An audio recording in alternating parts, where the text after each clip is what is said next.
Hamıya salam. Bu dərsimizdə maliyyə dünyasının ən vacib mövzularından birinə, discounted cash flow, yəni diskontlaşdırılmış pul axınları modelinə baxaraq və Excel-də data table məlumat cədvəli ilə ssenari analizini necə qurmağı öyrənəcəyik. Gəlin çalışmamızı həll etməzdən əvvəl cədvəldə gördüyümüz o mürəkkəb terminlərin və düsturların real maliyyə məntiqini anlayaq. Çünki bu terminləri bilsək, modeli oxumaq bizim üçün asan olacaq. İlk olaraq sol yuxarı küncdəki iki əsas parametrə baxaq. Weighted average cost of capital, yəni kapitalın orta çəkili dəyəri. Bu, şirkətin investorlar və banklar qarşısındakı minimum rentabellik öhdəliyidir. Yəni, bir növ biznesimizin risk faizidir. Bizim modeldə bu 10%dir. Growth rate, yəni böyümə tempi. Şirkətin stabil dövrə keçdikdən sonra hər il sonsuz olaraq hansı templə böyüyəcəyini göstərir. Bizdə isə bu göstərici 2%dir. İndi isə gəlin proqnoz illərinə və tətbiq olunan düsturlara keçək. UFCF, Unlevered Free Cash Flow, yəni borcsuz sərbəst pul axını. Şirkətin hələ heç bir borc və faiz xərcləri çıxılmadan sırf öz əsas fəaliyyətindən yaratdığı təmiz puldur. Cədvəldə də 2014-2018-ci illər üçün bu pul axınları proqnozlaşdırılıb. Discount factor, yəni diskontlaşdırma faktoru. Gələcəkdəki pulun bugün üçün dəyərini tapan əmsaldır. Maliyyədə zaman anlayışı var. Yəni, məsələn, bugünkü 1 manat 5 il sonraki 1 manatdan daha dəyərlidir. Burada C4 şirkətin kapital dəyəridir. Watch 10%. G6 isə ilin nömrəsidir. Bu formul gələcək illərdəki pul axınlarını bugünkü dəyərə gətirmək üçün hər il hansı əmsala vurmalı olduğumuzu tapır. İl artdıqca bu əmsal kiçilir. Aşağıda bu formulun düsturunu qeyd edəcəm və gələcək mövzularda bunun haqqında daha ətraflı danışarıq. Present value of unlevered free cash flow.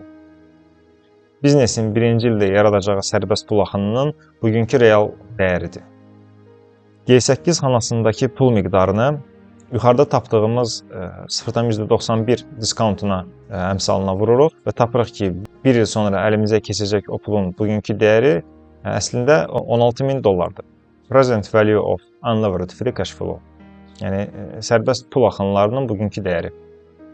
Şirkətin proqnozlaşdırılan 5 illik dövründə yaradacağı bütün pul axınlarının bugünkü dəyərlərinin cəmidir. Excel 5 ilin diskontlaşdırılmış pullarını toplayır və tapır ki, şirkət növbəti 5 ildə bizə bugünün pulu ilə cəmi $62,000 pul qazandıracaq. Continuing value, Gordon böyümə modelidir. Şirkətin 5-ci ildən sonraki bütün sonsuz gələcəkdə yaradacağı dəyər. Çünki şirkət 5 ildən sonra bağlanmır, fəaliyyətini davam etdirir.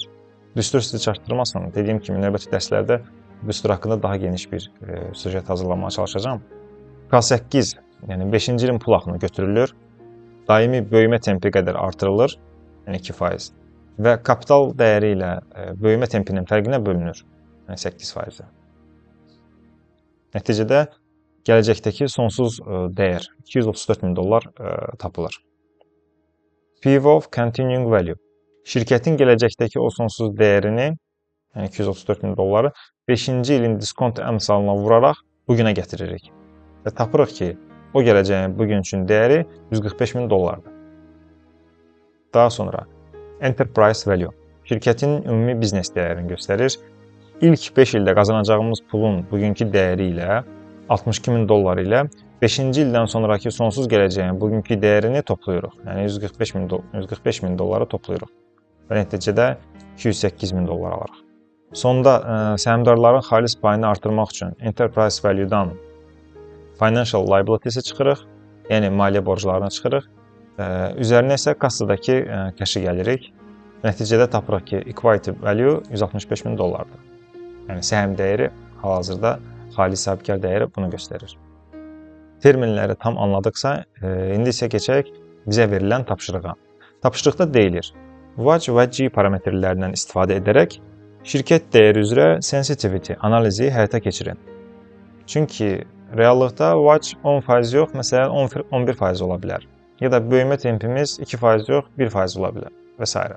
Excel-in Data Table funksiyası ilə bütün bu ehtimalları bir saniyədə cədvələ dökəcək. Gəlin mərhələli şəkildə edək. Birinci etapda analiz matrisini qururuq. Boş bir hissədə cədvəlimizin müəyyən bir hissəsinə Watch faizlərini yazırıq, digər hissəsinə isə G faizlərini qeyd edək. 8%, 9%, və beləcə gedək. Bu sətir və sütunların sol üst kəsişməsindəki boş xanaya gəlirik və bu intersectiona bərabər işarəsi qoyub cədvəldəki Enterprise Value olan xananı seçirik. Yəni $208.000. Bununla da Excel-ə izah edirik ki, hesablama növümüz bu xanaya bağlıdır. İndi isə yazdığımız faizlər və kəsişmə xanası da daxil olmaqla qurduğumuz bu yeni cədvəl sahəsini seçirik. Yuxarıdakı menyudan Data panelinə keçirik. Oradan isə Votive Analysis bölməsindən Data Table, yəni məlumat cədvəli funksiyasını seçirik. Qarşımızda iki kiçik boşluq çıxır. Row Input, yəni sətir giriş xanasıdır. Cədvəlimizdə sətir boyunca faizləri yazdığımız üçün bura batch xanasındakı 10% qeyd edirik. Özü avtomatik sabitləyir. Column Input Cell-ə isə sütun boyunca G templəri yazdığımız üçün burada da 2% daxil edirik. Son addım OK düyməsini seçirik və salam, səhv çıxdı. Və budur. Excel bütün o fərqli faiz kombinasiyalarında şirkətin dəyərinin necə dəyişdiyini avtomatik olaraq cədvələ doldurdu.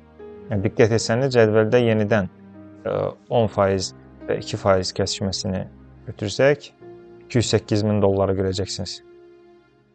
Hansı ki, bu dəyərdə bizə verilən cədvəldə Enterprise Value-da elə $208.000 idi.